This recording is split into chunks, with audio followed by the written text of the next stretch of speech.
ايه هو الحيوان اللي ما عندوش مرارة؟ ما عندوش مرة خالص.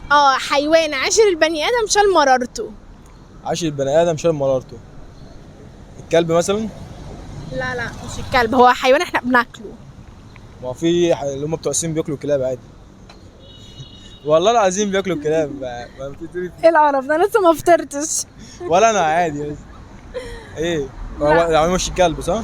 لا مش الكلب. انت قلت كان ايه؟ قلت لي السؤال الاول. كائن ما عندوش مرارة، حيوان ما عندوش مرارة وبيعيش معانا. مسكرة ده صح؟ حمامته مسكرة كده. يعني حلو يعني. ايه هو بقى؟ ما عندوش مرارة.